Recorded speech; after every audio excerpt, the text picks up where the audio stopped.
여러분의 좋아요와 구독은 채널에 큰 힘이 됩니다. 여러분이 시청하고 계신 지역을 댓글로 남겨주세요. 삽시 5년 동안 매일 아침 7시에 일어나 넥타이를 매고 출근길에 올랐던 일상이 오늘로 끝납니다. 은행 로비에 걸린 시계가 오후 5시를 가리키는 순간 나는 정식으로 은퇴자가 되었죠. 동료들이 준비해준 작은 송별회에서 케이크를 자르며 웃고 있었지만 사실 마음 한편으론 묘한 허전함이 밀려왔어요. 그래도 곧 설렘이 그 자리를 대신했습니다.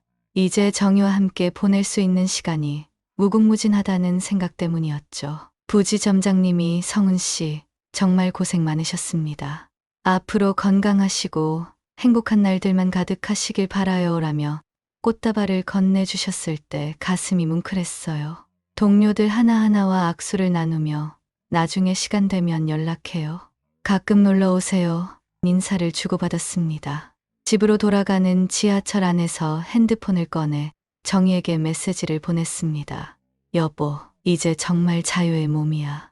오늘 저녁엔 특별한 걸 해먹을까?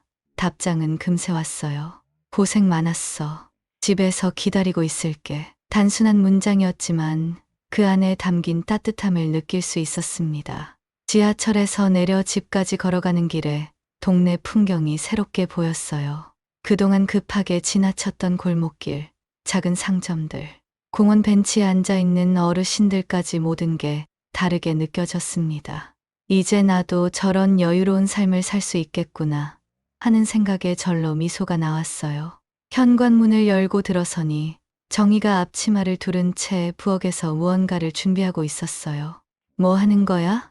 물어보니 당신 좋아하는 갈비찜 만들고 있어. 오늘만큼은 특별하게 해야지라며 환하게 웃더군요. 부엌에서 나는 향기가 집안 가득 퍼져 있었고 정희의 손길이 닿은 음식들이 정성스럽게 준비되어 있었습니다. 저녁 식탁에 앉아 정희와 마주 보며 잔을 들었습니다. 정말 고생 많았어. 이제 우리 둘만의 시간이네. 정희의 말에 가슴이 뭉클했어요. 그동안 회사 일에만 매달려 정희에게 소홀했던 게 미안하기도 했고 앞으로는 달라질 거라는 다짐도 섰습니다. 여행도 가고 취미도 함께 만들어보자. 손주들도 더 자주 봐야겠고 나의 말에 정희는 고개를 끄덕이며 그래, 이제 진짜 우리 시간이야 라고 대답했죠. 은퇴금 5억 원이 통장에 들어와 있다는 것도 든든했습니다. 그동안 모아둔 적금과 함께하면 여유로운 노후가 가능할 거라고 생각했어요. 정희와 함께 계획을 세우며 이야기를 나누는 시간이 이렇게 달콤할 줄 몰랐습니다. 제주도 한 달 살기는 어때? 아니면 강원도 펜션에서 한가롭게 지내는 것도 좋을 것 같은데. 정희는 눈을 반짝이며 어디든 좋아. 당신과 함께라면이라고 말했어요. 그날 밤 잠자리에 들면서 정희의 손을 꼭 잡았습니다. 앞으로의 날들이 기대되고 설레었거든요. 아침에 일어나 회사에 가야 한다는 강박에서 벗어난 자유로움. 정희와 함께 아침을 먹으며 하루 계획을 세우는 여유로움이 이렇게 행복할 줄 몰랐어요. 내일부터는 뭘 하며 지낼까? 정희에게 물어보니 일단 집 정리부터 해야겠어. 당신 방 서류들도 정리하고 안 쓰는 물건들도 버리고 라며 현실적인 대답을 했습니다. 그래도 그런 소소한 일상조차 둘이 함께 한다면 특별할 거라는 생각이 들었죠. 정희야, 나는 정말 행복해. 이제야 진짜 살 것 같아 라고 말하니 정희도 나도 그래. 당신이 집에 있으니까 든든해라며 웃었어요. 은퇴 첫날 밤, 나는 정희 옆에서 깊은 잠에 빠져들었습니다. 꿈속에서도 우리는 손을 잡고 어디론가 여행을 떠나고 있었어요. 은퇴 후 첫 주는 정말 달콤했습니다. 아침에 늦게 일어나 정희와 함께 브런치를 먹고 근처 공원을 산책하며 이런저런 이야기를 나누었죠. 이렇게 여유로운 게 언제만이야? 정희가 웃으며 말할 때마다 마음이 따뜻해졌어요. 하지만 둘째 주가 되면서 뭔가 달라지기 시작했습니다. 정희의 표정이 예전만큼 밝지 않더군요. 여보, 무슨 일 있어? 물어봐도 아니야. 괜찮아라며 대충 넘어갔습니다. 처음엔 단순히 피곤해서 그런가 보다 했어요. 하지만 시간이 갈수록 정희의 태도는 더욱 차가워졌습니다. 아침에 좋은 아침이라고 인사해도 시큰둥한 반응이었고 함께 뭔가 하자고 제안해도 바빠라는 말만 되풀이했죠. 바쁘긴 뭐가 바빠. 우리 둘 다 할 일 없는데 라고 물어보니 저 갑자기 화를 냈습니다. 당신은 좋겠네요. 매일 빈둥빈둥거리면서 말이에요. 그 말을 듣는 순간 가슴이 철렁했어요. 빈둥빈둥이라니 나는 단지 은퇴를 즐기고 있을 뿐인데 왜 이런 소리를 듣는 건지 이해할 수 없었습니다. 무슨 말이야? 나도 집안일 도와주고 있잖아 라고 항변했지만 정희는 콧방귀만 뀌었어요. 도와준다고요? 설거지 한 번 하고 대단한 일이라도 한 것처럼 구는 게 도와주는 거예요? 정희의 목소리에는 짜증과 실망이 뒤섞여 있었습니다. 그날 이후로 정희는 더욱 냉랭해졌어요. 아침에 일어나도 인사도 없이 부엌에서 혼자 식사를 하고 나와 마주치는 걸 피하는 것 같았습니다. 같이 아침 먹자고 해도 먼저 드세요라며 자리를 피하곤 했죠. 저녁 식탁에서도 마찬가지였어요. 예전처럼 하루 있었던 일을 나누며 이야기하던 시간은 사라지고 서로 말없이 밥만 먹는 어색한 시간이 계속되었습니다. 정희야, 우리 대화 좀 하자라고 말해봐도 할 말 없어 라는 차가운 대답만 돌아왔어요. 무엇보다 상처가 된 건 정희가 나를 바라보는 시선이었습니다. 예전의 따뜻함과 애정은 온데간데 없고 마치 무능한 백수를 보는 듯한 차가운 시선이었어요. 돈이나 아껴요. 이제 벌어오는 것도 없으면서 말까지 들었을 때는 정말 충격이었습니다. 35년간 성실히 일해온 내가 왜 이런 취급을 받아야 하는지 도무지 이해할 수 없었어요. 어느 날은 정희가 다른 사람들 남편은 은퇴해도 뭔가 하던데 당신은 하루 종일 집에서 뭐 해요? 하며 노골적으로 핀잔을 주기도 했습니다. 그럼 내가 뭘 하면 되겠어? 물어보니 알아서 하세요. 제가 일일이 다 챙겨줘야 해요? 라며 더 차갑게 굴었어요. 그때부터 집안의 분위기가 정말 살얼음판이 되었습니다. TV를 보려고 하면 정희는 방으로 들어가고 거실에 있으면 부엌으로 피하고 마치 나와 같은 공간에 있는 것 자체를 불쾌해하는 것 같았어요. 밤에 잠자리에서도 정희는 등을 돌리고 자기 시작했고 아침에 일어나도 눈도 마주치지 않으려 했습니다. 정희의 차가운 태도가 계속되면서 집안의 분위기는 점점 더 무거워졌습니다. 매일 아침 눈을 뜨면 오늘은 좀 나아질까 하는 기대를 품었지만 현실은 늘 실망뿐이었어요. 정희는 나와 같은 공간에 있는 것조차 불편해하는 것 같았습니다. 거실에서 TV를 보고 있으면 정희는 방으로 들어가 버렸고 부엌에서 커피를 마시고 있으면 거실로 나가 버렸죠. 마치 나를 피하는 것 같은 행동이 계속되니까 마음이 점점 무거워졌어요. 내가 뭘 잘못했나? 하루 종일 이런 생각만 머릿속을 맴돌았습니다. 집안일이라도 도와보려고 설거지를 하면 그것도 제대로 못해요 라며 다시 씻어버렸고 청소를 하면 더러워지기만 했네요 라며 핀잔을 들었어요. 뭘 해도 잘못이고 아무것도 안 해도 게으르다고 핀잔받는 상황이 계속되니까 자존심이 바닥까지 떨어졌습니다. 예전 같으면 회사에서 인정받고 책임감 있는 일을 해왔는데 이제는 집에서조차 무능한 사람 취급을 받고 있다니 정말 참담했어요. 친구들에게 연락해서 만나자고 해봤지만 다들 아직 현역이라 시간을 내기 어려웠습니다.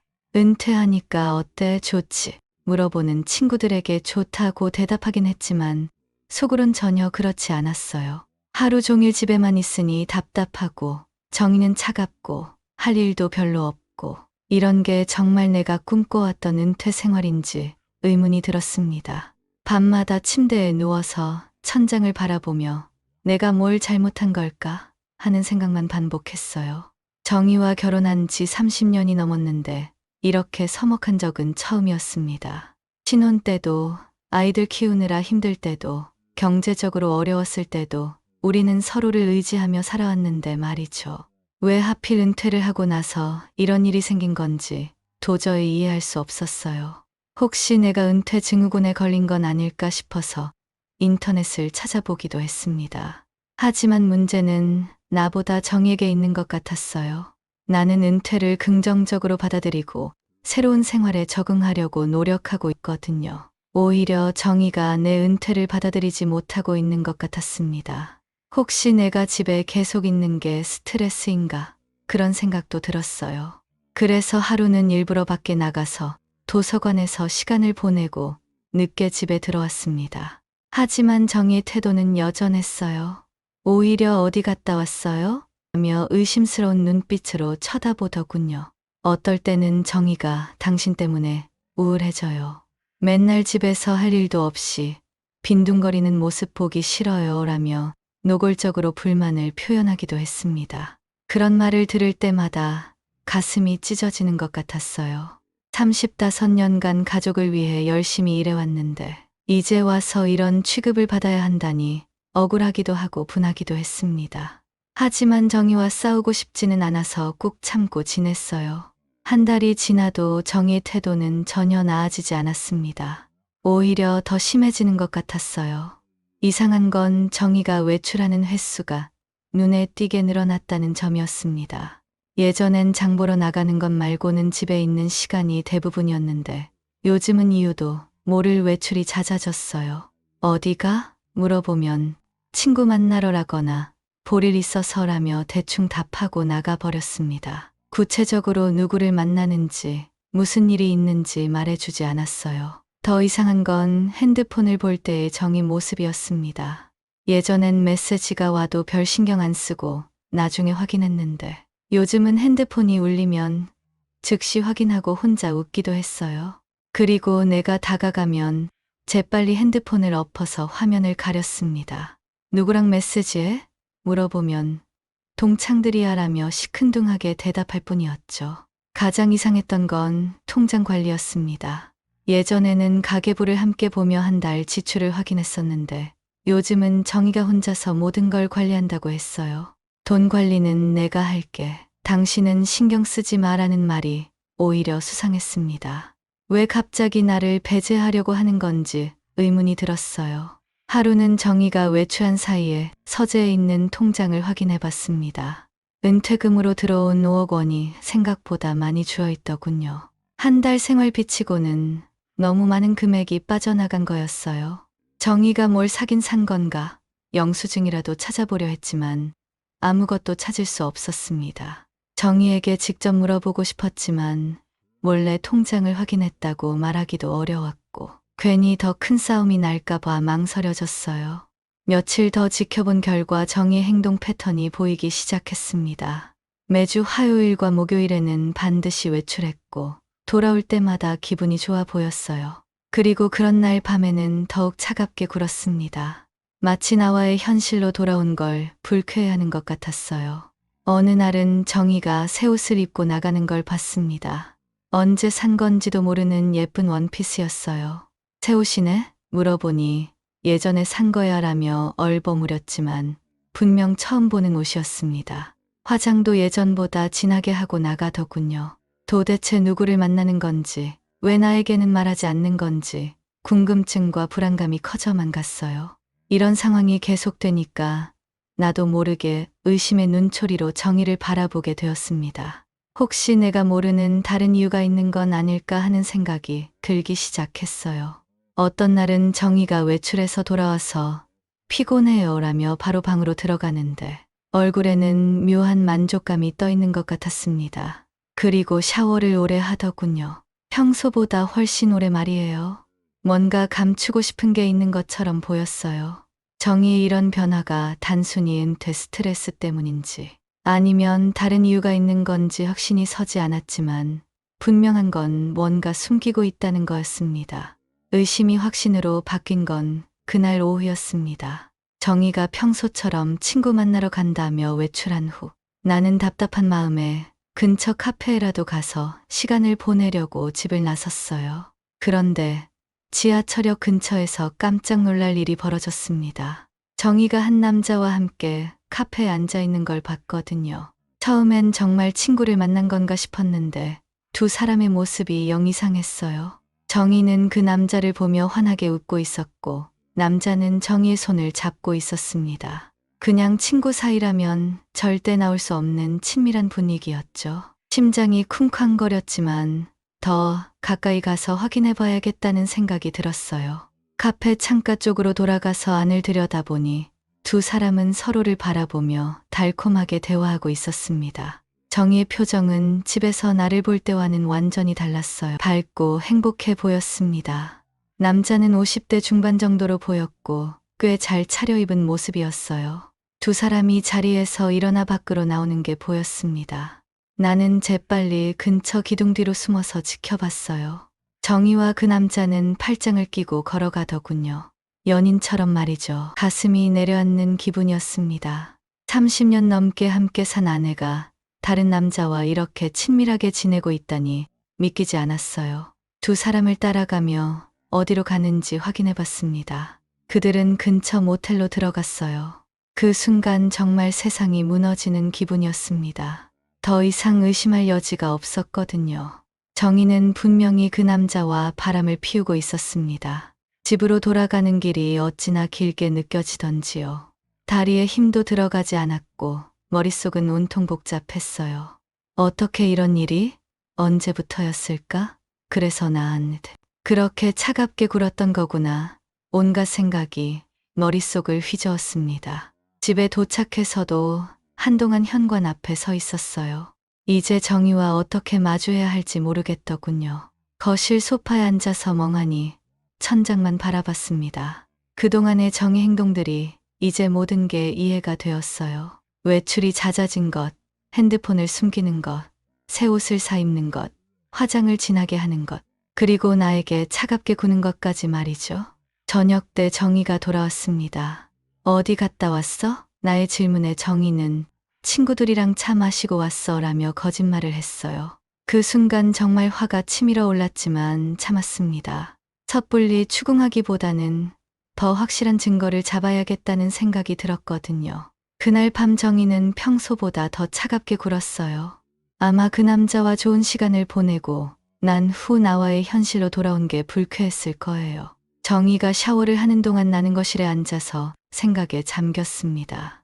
이제 어떻게 해야 할까? 그냥 모른 척하고 살까? 아니면 정면으로 맞서야 할까? 여러 가지 선택지가 머릿속을 맴돌았지만 쉽게 결정을 내릴 수 없었어요. 하지만 한 가지는 확실했습니다.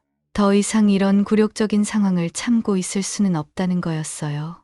그날 이후로 나는 정의 모든 행동을 주의 깊게 관찰하기 시작했습니다. 분노와 배신감으로 가슴이 타들어갔지만 감정을 억누르고 냉정하게 증거를 모으기로 했어요. 무작정 화를 내봤자 정의가 발뺌할 것이 뻔했고 나만 바보가 될 게 분명했거든요.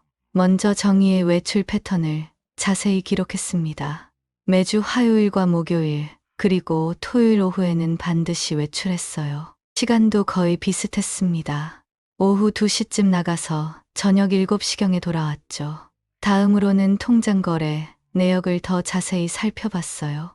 정희가 외출하는 날마다 10만 원에서 20만 원씩 현금이 빠져나가고 있었습니다. 한 달이면 거의 200만 원 넘게 쓰고 있는 셈이었어요. 도대체 뭘 하는데 이렇게 많은 돈을 쓰는 건지 궁금했습니다. 며칠 더 지켜본 후 정희를 다시 따라가기로 했어요. 이번에는 더 조심스럽게 들키지 않게 행동했습니다. 정희는 역시나 그 남자와 만났고 이번에는 좀 더 고급스러운 레스토랑에서 식사를 했어요. 두 사람의 대화를 들을 수는 없었지만 분위기만 봐도 연인 사이라는 게 명확했습니다. 정희는 그 남자를 보며 계속 웃고 있었고 남자도 정희를 아주 다정하게 대하고 있었어요. 식사 후에는 백화점으로 가서 쇼핑까지 했습니다. 남자가 정희에게 비싼 가방을 사주는 것도 봤어요. 내 은퇴금으로 다른 남자와 호화로운 시간을 보내고 있다는 사실에 분노가 치밀어 올랐지만 꼭 참았습니다. 이제 그 남자가 누구인지 알아내야 했어요.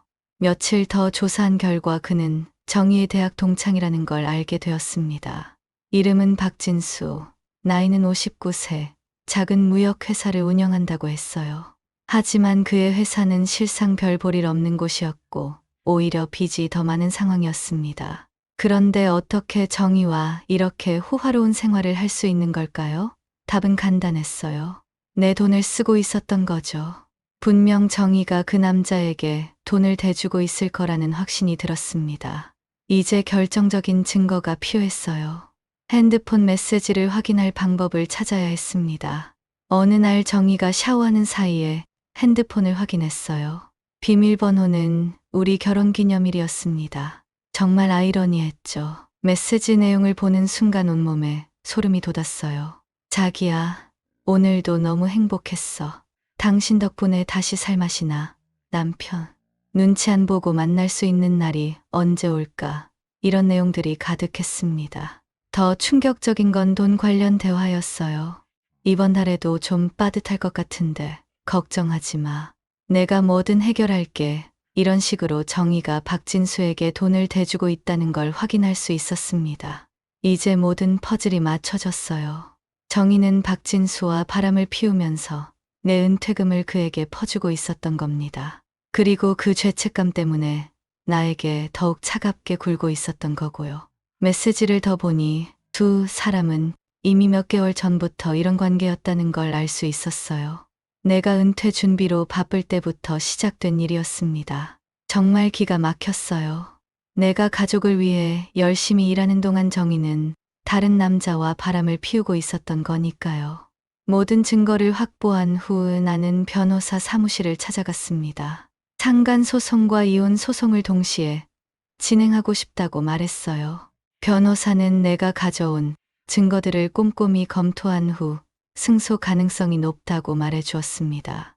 핸드폰 메시지, 통장 거래 내역, 그리고 내가 직접 촬영한 사진들까지 모든 게 명확한 증거가 되었거든요. 상간 소송에서는 위자료를 받을 수 있고 이혼 소송에서도 유리한 위치에 설 수 있을 겁니다라는 변호사의 말에 마음이 조금 놓였어요. 드디어 정의를 실현할 수 있을 거라는 생각이 들었습니다. 소송 준비를 하는 동안에도 정의는 여전히 박진수와 만나고 있었어요.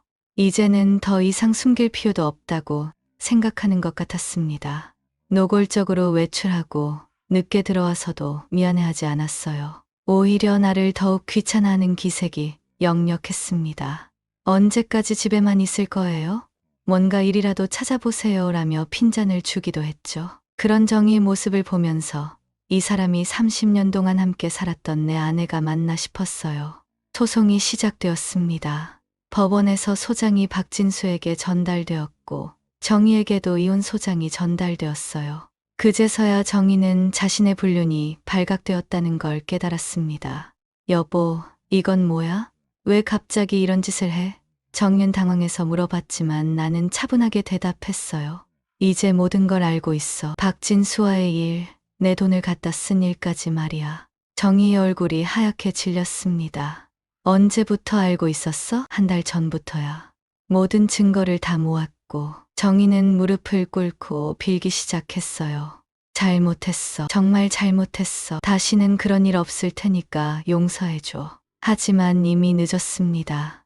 배신감과 모욕감은 용서로 해결될 수 있는 게 아니었어요.